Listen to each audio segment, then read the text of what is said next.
Bonjour, je vais poursuivre mon cours Analyse des situations de travail et développement des compétences. Je vais aujourd'hui faire un nouvel exposé théorique. Cet exposé théorique s'intitule L'apprentissage des compétences professionnelles au sein des collectifs de travail. Je vais, dans cet exposé théorique, m'efforcer de répondre à une question: comment faire du collectif de travail une ressource clé, une ressource de premier plan pour le développement des compétences professionnelles. Alors, quand on parle d'apprentissage, cela sous-tend en fait un certain nombre de processus.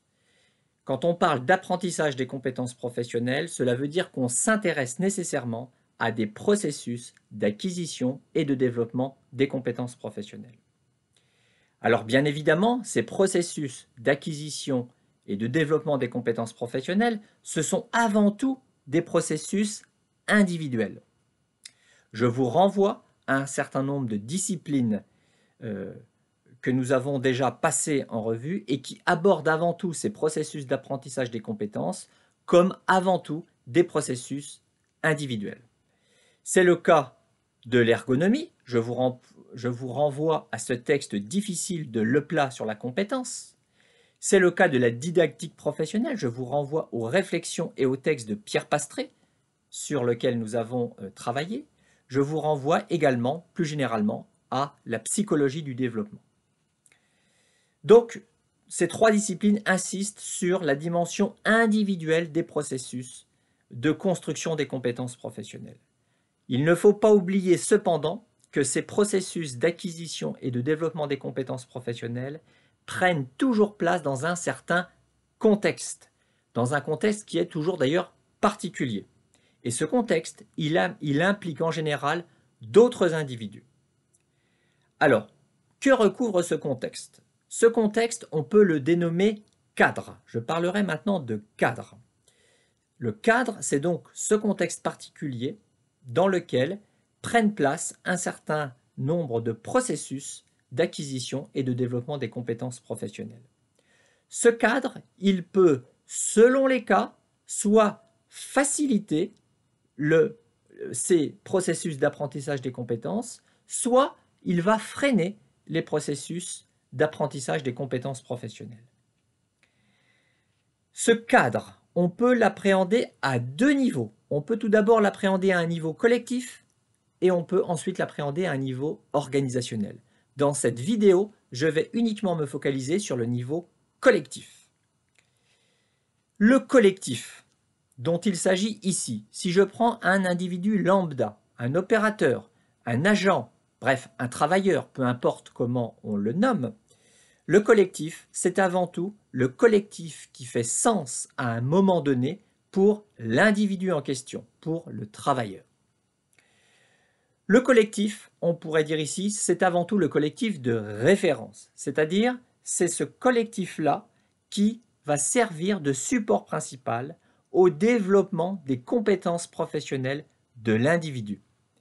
Alors, selon les cas, cela peut être évidemment le collectif de pairs, je vais y revenir, mais cela peut être également un groupe projet, cela peut être aussi le groupe de formation, cela peut être également une communauté de pratique ou encore cela peut être un réseau d'échange. Le collectif dont il est question peut donc prendre différents visages. Il y a différentes configurations possibles. Revenons sur chacune de ces configurations. Arrêtons-nous tout d'abord sur le collectif de pairs. Le collectif de pairs, c'est le collectif auquel on pense spontanément, c'est-à-dire il s'agit des collègues de travail. Ce sont ceux qui exercent en fait le même métier. Ce sont ceux qui partagent un ensemble de pratiques professionnelles. Ce sont ceux qui partagent peu ou prou une même culture, c'est-à-dire un ensemble de valeurs, de principes et de croyances. Ces valeurs, ces principes, ces croyances vont guider les comportements professionnels.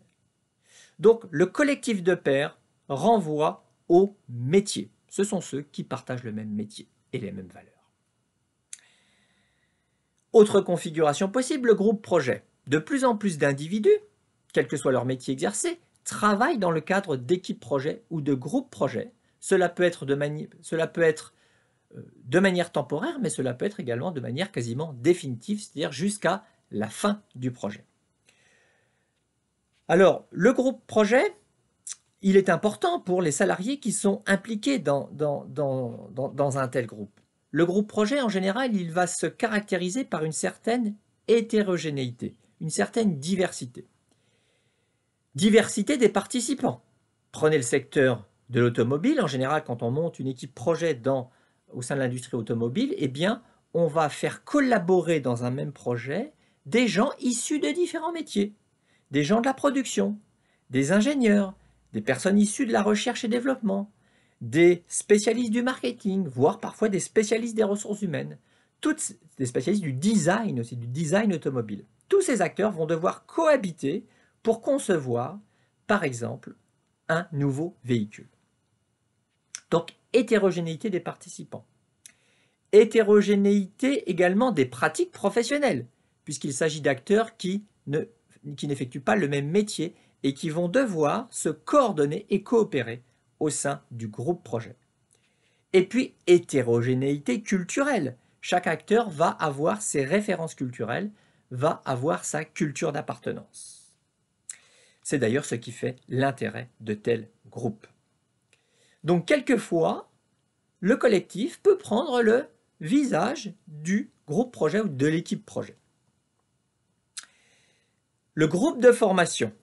Alors là, le groupe de formation, autre configuration possible, c'est le groupe qui va regrouper l'espace d'un instant, durant une période donnée, des individus qui sont engagés dans un même parcours de formation, dans un même cursus de formation, et qui vont être amenés à interagir, à échanger entre eux dans le cadre de la formation. Bien évidemment, ils vont échanger entre eux sous l'égide d'un formateur. Je mettrai le terme formateur entre guillemets. Ce formateur, il peut jouer, selon les cas, différents rôles. Ce peut être un enseignant, entendu au sens classique du terme, comme je le suis. Cela peut être un animateur, cela peut être un facilitateur, ou cela peut être même parfois un médiateur par rapport au savoir et aux connaissances à acquérir dans le cadre de la formation dont il est question.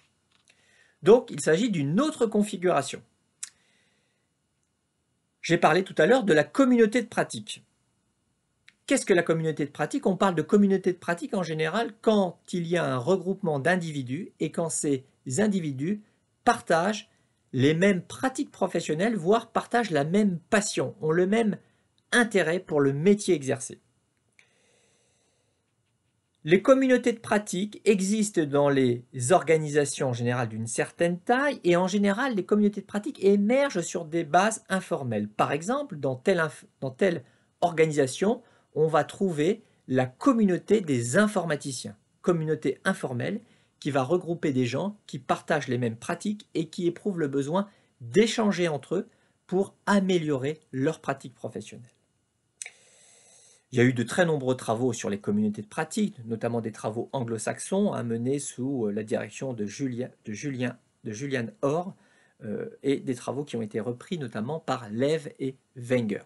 Eh bien, dans ces communautés de pratique, bien évidemment, les individus vont pouvoir acquérir et développer de nouvelles compétences. Et puis, dernière configuration possible, mais il y en a très certainement d'autres, il s'agit du réseau d'échange. Alors, le réseau d'échange, il peut être intra- ou inter-organisationnel, il peut être aussi intra- ou intermétier.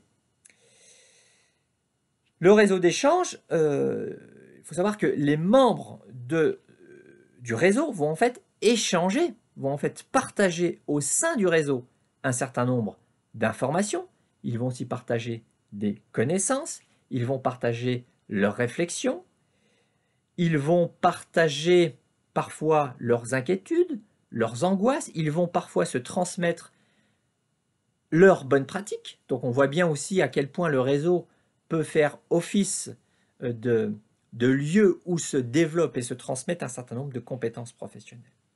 Prenons deux exemples de réseaux. Le réseau que constitue pour les professionnels de la fonction RH l'ANDRH, l'Association nationale des directeurs et directrices des ressources humaines. Il s'agit là d'un réseau interorganisationnel et qui est plutôt intramétier parce que ça concerne les professionnels des ressources humaines. Prenons un autre réseau, l'antenne régionale du MEDEF, le Mouvement des entreprises de France, organisation syndicale patronale. Il s'agit plutôt d'un réseau interorganisationnel et intermétier.